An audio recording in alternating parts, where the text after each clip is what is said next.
welcome back to another video! Today I have a very interesting topic to talk about and I'm really excited to have this discussion with everyone. So yeah, let's just dive right into it. You can see it from the title. What I want to talk about is tracing. So what inspired this video, you might be asking? What inspired it is that I've been noticing a very big shift about how the internet views tracing, and I really want to talk about it. So while we're discussing this, I'm going to be making a drawing where I'm referencing a couple pictures how I normally would, but then I'll be recreating that composition by tracing. I want us to have a look to see which of these two methods creates a more appealing result and which might be the most efficient. And while we look at that, we'll be talking about some of the nuances that might be involved in the topic of tracing. So the first thing I wanted to talk about was ethical versus unethical tracing. I think that this distinction boils down to two things: what you're tracing and whether you're being open about the fact that you're tracing. Some people might argue that taking a photo of your hand and tracing that onto your drawing is still considered cheating, but is it unethical? I don't think so, especially if you're not stating that you drew it freehand when you didn't. But that's with a photo you took of your own hand yourself. So let's dive into this a little bit more. I believe that the indisputably unethical form of tracing is when you're tracing other people's work, for example a manga panel or an Instagram post, and then further on claiming it as your own. Again, there's more nuance in that realm with whether it's unethical to share it even when you do disclose it. Personally, I think that as long as you're being honest about it and not making money off of it, it can be a great learning tool that shouldn't be vilified.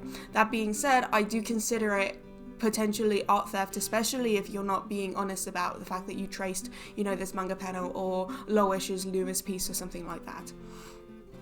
And it can be a little bit precarious, but then at the same time, some people might not see the harm in it, and some people might not even think that it's theft because it's like, oh, well, I drew it with my own hand, but you drew it with your own hand based off something that somebody else drew with their own hand. The next subject matter for the tracing debate is with photos that you don't own. So it can be stated that, copying things from life, drawing from life, all those sorts of things, those don't really count as tracing, those count as referencing, but everybody considers, drawing from life as the gold standard of referencing. And that's not really theft or tracing or unethical. But when it comes to photography, there is an extra added layer of, who owns the right to the photograph. So the majority of what's on Pinterest, for example, you don't own that, of course, but then you also don't know who does own that. You don't know if that photographer is okay with people referencing their photos or something like that. And I think that the moral issue of either referencing or tracing material that you don't own is a very complicated one. It's difficult because the internet is the Wild West and most images on Google or Pinterest aren't attributed to their original copyright holders. And then there's the additional question whether tracing is more likely to be a violation of someone's intellectual property compared to referencing. Would the differences seen in the referencing absolve your copyright breach? Because when you're referencing, it's not like a line-to-line recreation, it's more of a general idea. It also depends on how closely that you take your references compared to other people, but tracing, it is very much a line-to-line recreation, and that might be a little bit more likely to be considered a breach in copyright compared to referencing. But even so, a heavily referenced image compared to a traced image, I think that, if one of them would be considered a breach of copyright for the photography or the photographer, then the other one would as well. So then in that case, tracing a photo you don't own the rights to versus just referencing it, in terms of the morality of breaching someone's intellectual property, both are sort of in the wrong. And I think that we are all guilty of referencing photos that we don't own the rights to. So I think that that's a very kind of grey area within this topic of whether, tracing is correct or not, whether referencing is correct or not. It really does depend on, whether the original copyright owner of what you're referencing / tracing is okay with it. And I think that kind of comes down to, are you honest? Like if somebody asks, oh, did you draw that from memory? He's like, no, I referenced this photo, you send the link. Then, it kind of does provide attribution at the very least. So it is a little bit more acceptable, I would say, to do that.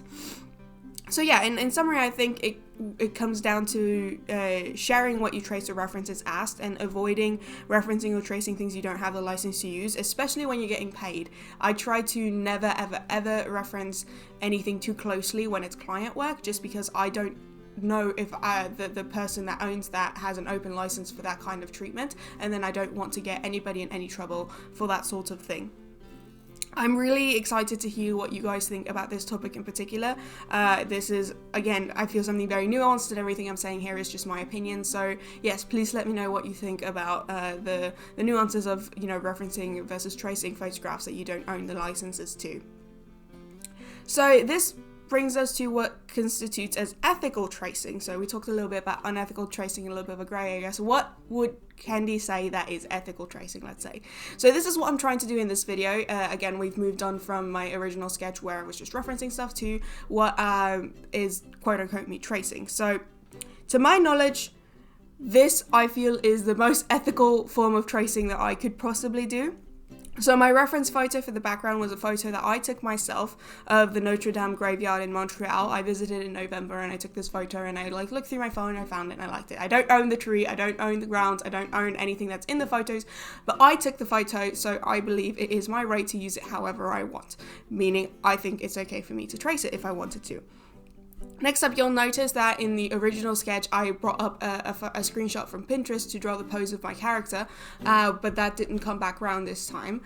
So what I'm tracing here for the pose of the character is a 3D model that I posed on an iPad app called Magic Poser, and that I think is acceptable because that app was designed with this use in mind, and so it has an open license for artists to use it like this. Clip Studio Paint also has these 3D models that you can pose within their engine to then trace or reference however you prefer, and that is what those things were designed to do. The creators of it and the distributors of it are okay with artists using it for that purpose, so I think it's an ethical way of tracing. Then there's a further kind of topic that some people might get into. This is something that I talk about with my friend Saf all the time, is does tracing this 3D model create a better product? Does it save that much time? I feel like there's a much higher likelihood of you getting something that's a lot stiffer or a lot more awkward maybe when you're tracing it from something like this, even sometimes tracing it off photos, because it is, and this is where you can be a little bit,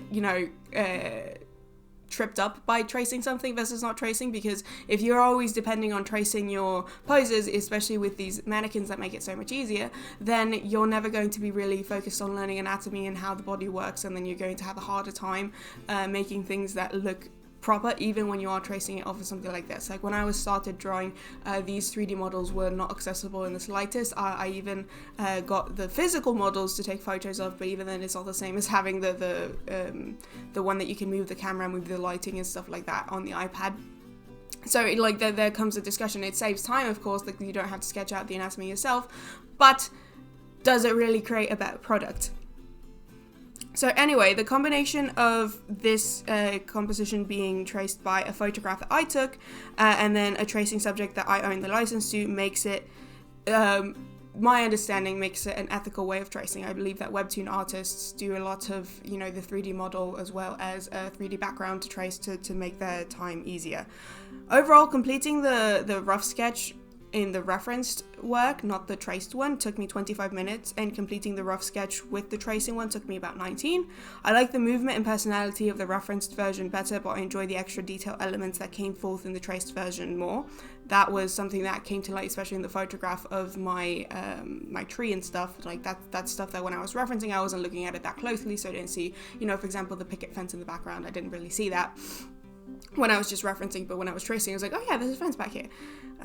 So yeah, I think that it makes sense that in the industry, quote unquote, it's more common to do stuff like tracing because time is money, and you can even see it in my quick little test that, I saved quite a bit of time in the rough sketch by tracing.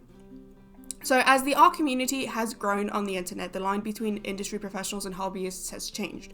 Most people on the art side of the internet would know that webtoon artists, like I said, use the models, use background models, and use 3D assets to help improve their workflow. It helps with both speed and consistency. Similarly, many people on the art side of the internet would know that concept artists for films and games work as much, if not more, in photo bashing as they do in illustration. So with that said, this brings me to what inspired this video in the first place, how the general attitude about tracing has shifted over the last few years. Most specifically, what brought me to make this video is that I saw several TikToks where the artists traced their initial pose off Pinterest screenshots and then added character details on top. This would have never been disclosed so casually a few years ago, and this is what really shocked me into I have to talk about this, please, somebody talk about this with me. So I've been posting my art online for almost 15 years now, and in that time tracing has really shifted, I feel. So back in the day, tracing of all kinds was either condemned as cheating or stealing, or it was treated like a dirty little secret that you could never tell people that, oh no, I traced a photo of my hand to get this hand pose because it's complicated. Like, even again, these things of it's your own hand, it's your own photo, you know, you would have never disclosed that you traced it because you would have been called out for cheating. It would have been like torn down to shreds. I think that the knowledge of how prevalent tracing is in the illustration industries has allowed hobbyists to be more open about it too, and you kind of see that with like these examples I brought up of TikTok, and how they were just casually tracing on top of their images. It's also becoming much more common practice to share your process in general, so you didn't really have the iPad apps that automatically record your speed paints, and you wouldn't have people being encouraged to post much more often. So now it's not enough to just post your finished works. You have to post a little bit of a thing of you working on it, you have to post a work in progress, and then you have to post the finished thing. It's not the standard anymore to just post your finished project and then go away. It really is a lot more about showing your process and showing your steps and showing the progression. So the shift in the community has allowed for more transparency, as well as more content and more knowledge, as well as a lot of the artists that were posting on the internet around the time when I started are part of the industry now. So they're a lot more privy to the way that the industry professionals do it, when back in the day there was a little bit more of a segregation there, and so their practices weren't common knowledge for hobbyists. And another aspect is, I think that the art community overall has gotten a lot better about policing unwanted art theft and stuff like that. So the distinction between ethical and unethical tracing has a lot more to do with the conversation about art theft and what we're trying to do to prevent art theft, and how most artists that I know do the due diligence to, for example, make sure that you're not going, if you're liking a photo on Instagram, I always try to check, if it's an artist I'm unfamiliar with, I always try to check the profile to see if they're a repost account or if they're the actual artist. And if they're the repost account, I just don't like it and disengage, because I don't really have the time to look into about whether they're posting with credit or without. But I do try to keep my engagement as far away from the repost accounts as I can. So that's something that I feel like a lot of artists do, just to try to make the art community online a safer place for artists. So I personally believe that it's a great step for the art community online to be more open and transparent with the tracing practices. I think it helps artists that are earlier on in their journeys to see how even professionals use shortcuts. And I could go into more detail about what's helpful tracing and what's not, but that's a topic for another video in terms of learning and stuff. But yeah, the last thing I'll mention in relation to the increased transparency with tracing is that I believe it allows us to catch the bad eggs more easily. So this is again referring to the art thefts, the people who might trace somebody else's drawing without permission or a screenshot or something like that and then claim it as their own. That's art theft. And with more people doing the more ethical ways of tracing, it's easier to spot the people who are doing the unethical ways of tracing, because they're easier to spot when there's they're singled out, instead of people that are tracing the 3D models, everybody hiding that they're tracing anything. The people that are tracing the things that they're not supposed to be tracing and then trying to lie about it, they're easier to get caught. So as we look at this comparison between my traced composition and my reference composition, what do you think? Obviously, I spent a lot more time rendering the reference image, but I see the value in both approaches, honestly, and I'd really like to see if you would prefer the one that was traced. If I had rendered that to the same extent, do you think that would have turned out a better piece? Or do you think that the one that was referenced and the one that was a little bit more loose and impressionistic came out was the right decision to take to a completed piece? So with that being said, I wanted to cap us off with a couple questions, and I'd really love to hear your takes in the comments. So firstly, what is your stance on tracing? Do you consider it cheating or within reason? Is it an integral part of your art process? If you might be somebody who focuses on comics or something like that, I'd really love to know what your overall stance on tracing is, and maybe if you're okay with disclosing it, how much you've used it in your own journey. Maybe it's been a really good tool for you starting out. The next question I have is, have you also noticed this shift that I'm talking about in terms of the attitude towards tracing the online art community? Do you notice it being more talked about? Do you notice still it being kind of taboo? We must run in potentially different circles on the art community, so I'd really love to hear what your take is in regards to this shift. And lastly, is transparency regarding tracing an overall positive movement, or do you think that there are still downsides to it? I think I've stated my case fairly clear that I think overall it's a really great shift in the community for us to be more transparent and open and welcoming. Again, I don't feel nervous posting this video where I'm tracing for a huge part of it, because I think that the attitude has shifted to the extent where I'm not going to get a wave of hate in the comments about, oh, you're cheating, oh, that's not allowed, oh, that's not fair, or that you're lying to us, or your skills are a sham. All those sorts of negative things that I've seen directed at tracers in the past. I'm not nervous about that happening at this point, because I just feel like the art community has moved past that, and I think that the majority of artists have a bit more of this understanding about what is ethical and unethical tracing. Yeah, I'm really excited to hear your thoughts. Again, this is a very nuanced topic, I think, so let me know what you think. Please comment your thoughts on anything here in the down below, and thank you all for watching. I'll see you sometime.